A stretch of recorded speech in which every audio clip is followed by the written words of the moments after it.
La situazione al momento è bloccata a livello regionale. Quello che ci riporta la casa farmaceutica è che la farmacia di Treviso non ha ancora provveduto ad effettuare l'ordine per far arrivare il farmaco. Distrofia muscolare di Duchenne. Continua la lotta delle famiglie per avere il farmaco Translarna. Dopo che le 800 famiglie europee i cui figli sono affetti da distrofia muscolare avevano presentato ricorso alla Corte di Giustizia europea per chiedere che il farmaco che rallenta il progredire della malattia restasse a disposizione, in Italia il parere favorevole alla somministrazione deve ora scontrarsi con la burocrazia. A Roma l'incontro tra i vertici di AIFA e le famiglie. Sembrerebbe che non essendo il farmaco, previsto a budget, cioè essendo, che deve essere fatta una richiesta per ogni approvvigionamento adesso del farmaco, che la cosa stia impiegando più tempo del normale.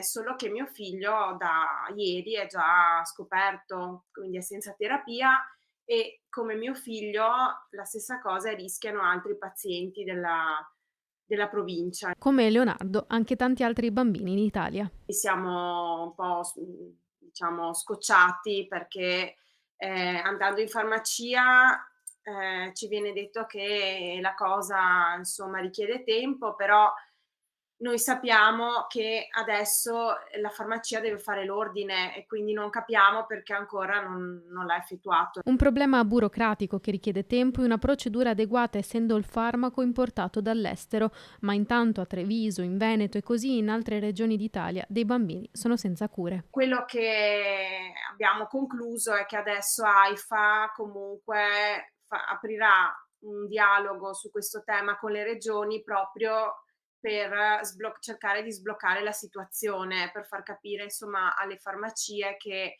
essendoci adesso questa indicazione di AIFA, le farmacie devono provvedere a fare questo ordine. Per noi ogni giorno senza terapia è un dramma, anche a livello psicologico, è veramente qualcosa che non si dovrebbe vivere e quindi speriamo che il nostro appello, insomma, venga accolto quanto prima e che l'ordine venga effettuato.